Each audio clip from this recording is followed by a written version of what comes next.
Subandi lahir di Kediri, Jawa Timur pada 15 Juli 1967. Saat berusia 2 tahun, ia bersama orang tua dan 4 kakaknya mengikuti program transmigrasi ke Desa Basarang Jaya, Kabupaten Kapuas, Kalimantan Tengah. Ia merupakan anak kelima dari pasangan Basiman dan Hajah Minam, keluarga sederhana yang menggantungkan hidup dari bertani. Masa kecil Subandi dilalui dengan penuh perjuangan. Sejak dini, ia terbiasa membantu orang tua bekerja di sawah dan ladang sambil menempuh pendidikan. Tahun 1974, ia mulai bersekolah di SD Negeri Basarang Jaya dengan berjalan kaki sejauh kurang lebih 4 km setiap hari. Pendidikan dasar tersebut diselesaikannya pada tahun 1980, lalu melanjutkan ke SMP Negeri 1 Basarang hingga lulus pada tahun 1983. Di sela-sela sekolah, ia tetap membantu keluarga, termasuk mengembalakan sapi milik orang tuanya.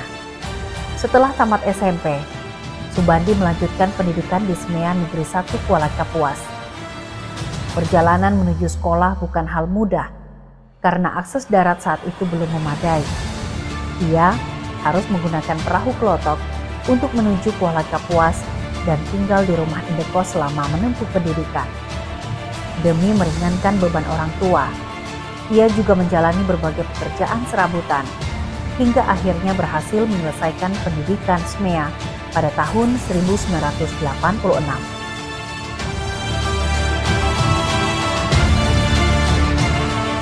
Setelah lulus SMEA pada tahun 1986, Subandi melanjutkan perjuangannya ke Palangkaraya untuk menempuh pendidikan tinggi.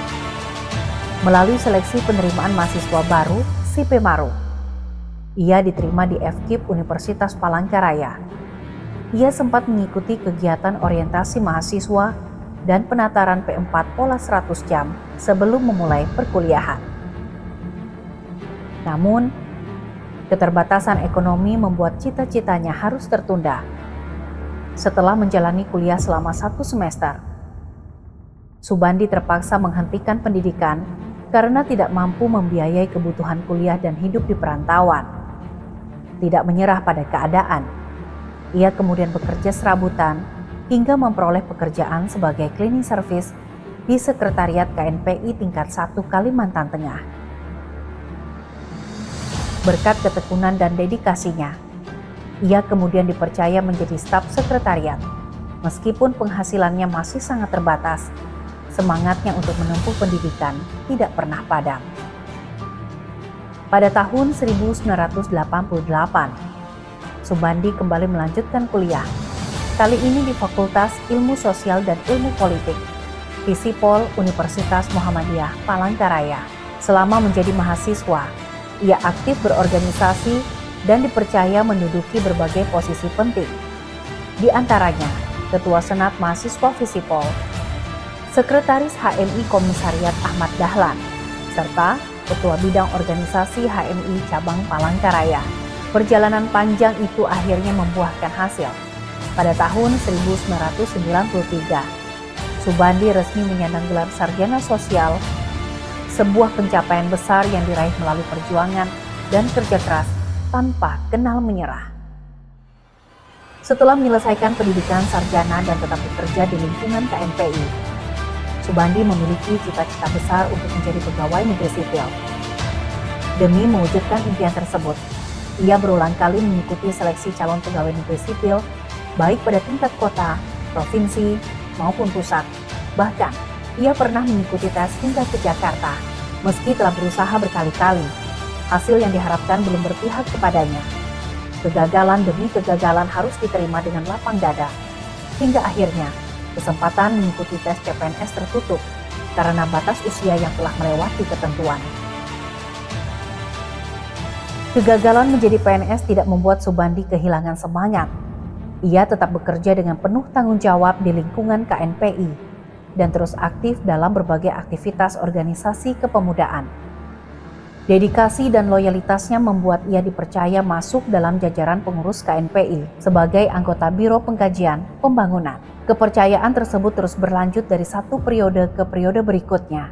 hingga mencapai 5 periode kepengurusan.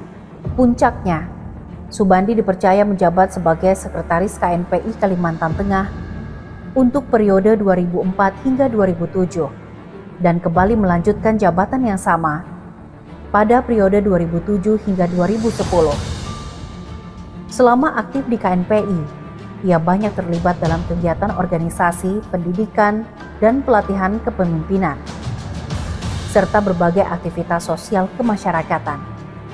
Pengalaman tersebut membentuk karakter kepemimpinan Subandi sebagai sosok pekerja keras, dekat dengan masyarakat, dan memiliki kepedulian terhadap pembangunan daerah.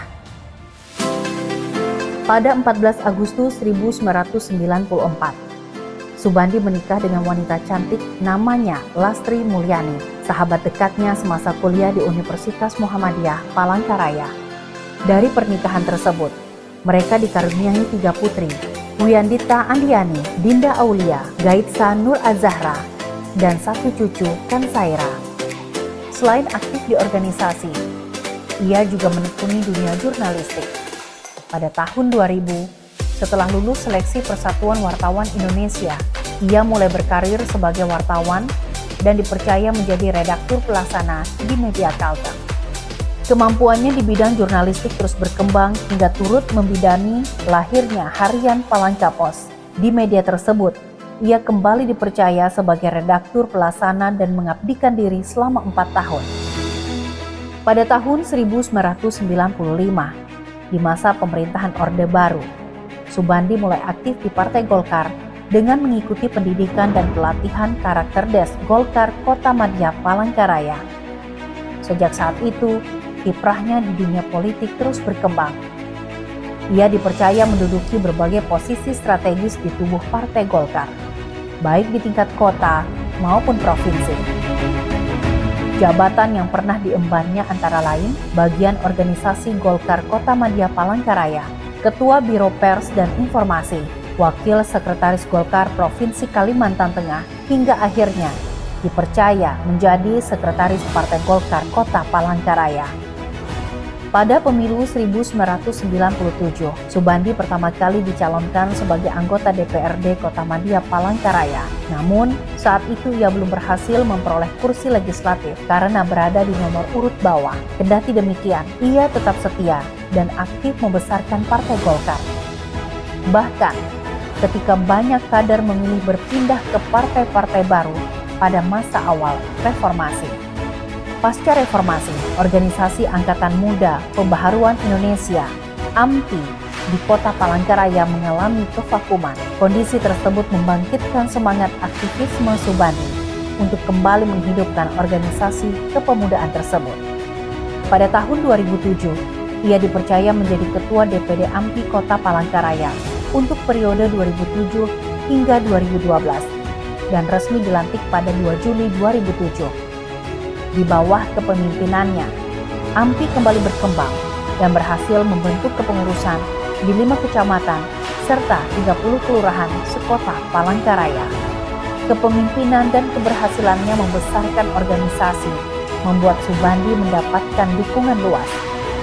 Dalam musyawarah daerah AMPI Provinsi Kalimantan Tengah tahun 2012, ia terpilih secara aklamasi sebagai Ketua AMPI Provinsi Kalimantan Tengah periode 2012 hingga 2017. Meski sempat gagal pada pencalonan sebelumnya, Subandi tidak pernah surut dalam memperjuangkan aspirasi masyarakat melalui Partai Golkar. Pada pemilu legislatif tahun 2004, ia kembali maju sebagai calon anggota DPRD Kota Palangkaraya. Berkat dukungan kader partai, masyarakat, keluarga, serta kerja keras yang telah dibangun selama bertahun-tahun, Subandi akhirnya terpilih sebagai anggota DPRD Kota Palangkaraya periode 2004 hingga 2009 dan resmi dilantik pada 14 Agustus 2004. Kepercayaan masyarakat terhadap dirinya terus meningkat melalui kerja nyata dan konsistensi dalam memperjuangkan kepentingan rakyat. Subandi kembali terpilih sebagai anggota DPRD selama 5 periode berturut-turut. Puncaknya pengabdiannya di lembaga legislatif terjadi pada periode 2024 hingga 2029 ketika ia dipercaya menjabat sebagai Ketua DPRD Kota Palangkaraya dan resmi dilantik pada 18 Oktober 2024. Perjalanan panjang dari anak desa, pekerja serabutan, aktivis organisasi, wartawan, hingga menjadi pimpinan DPRD menjadi bukti bahwa kerja keras, ketekunan, dan pengabdian dapat mengantarkan seseorang meraih kepercayaan masyarakat.